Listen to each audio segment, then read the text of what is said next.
Matt Stepp, Dave Campbell's Texas football back here at Bobby Lackey Stadium in Weslaco, Texas.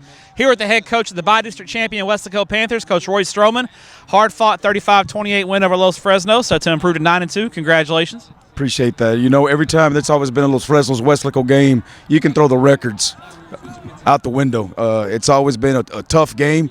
They got great kids. Coach Brown and his staff have done a tremendous job, and they came in here with a great game plan that we had to adjust at halftime to try to stop them a little bit, and you know, it turned out to be a great game.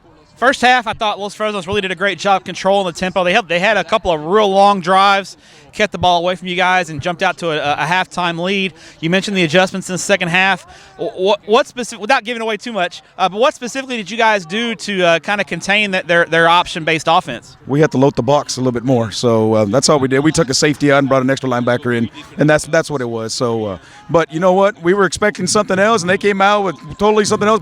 But our defense, you know, they did a good job of adjusting the second half and trusting the process and trusting the execute. I mean, they executed and trusting the coaches and the plan, and fortunately for us, we came out with a victory tonight. What's it say about your seniors and your kids to not get frustrated? Because they could lesser teams could have gotten frustrated and kind of started infighting and bickering when things weren't going well early on. What's it say about your kids that they kind of stayed the course and things kind of turned around in the second half? One thing about these kids, we've always been a second half team. You know, our two losses have been combined 6 points total. You know, we lost a game by 3, and then we lost to East by 3. So one thing about our kids is they never quit. You know, they it's highs and lows, and they stayed even keel, and they just trusted the process, and they executed the plan, and that's the reason why we did what we did tonight. Down by a point in the fourth quarter, you guys put together a real clutch drive to take the lead. You know, Jacob Cavazos, your quarterback, been around for a while. Seemed to be cool, calm, and collected out there. How does that make you feel as a head coach to have a guy out there with that kind of experience and leadership ability and talent as well? He's a coach's kid. You know, and those kids are special. Those kids are gym rats that've been around it, and when he looked at me, he winked at me. He goes, "You know what? I got it." And I say, "You know what? You kind of as a coach, you're like, you know what? This kid in a tough situation, tough environment, you know, 4th and 2 or whatever it was, you know." And he's like, you know what, Coach? I got it. So it just, you know, it just speaks volumes of him. He's a great football player, but he's a better person. So props to his parents.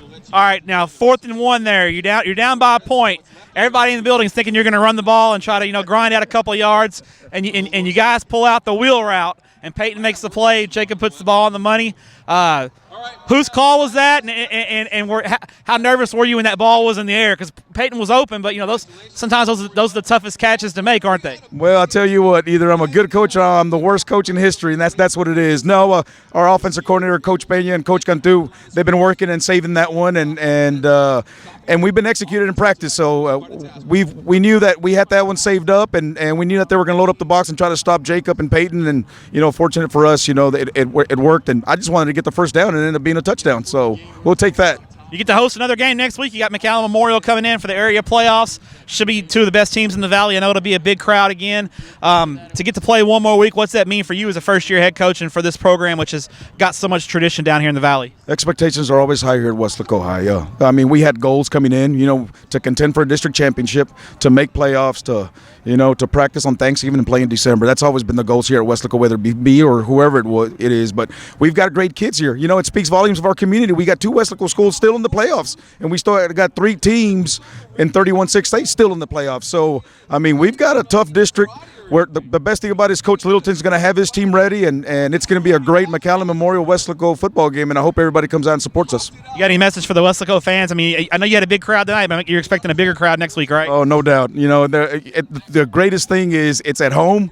You got 2 teams from here, so both sides, we're expecting close to 15,000 people. So, I mean, come on, support these kids. These kids have been working hard, and you know, we'll be here, and we're just going to do our best to try to put the best product on the football field on Friday night in order for us to be successful.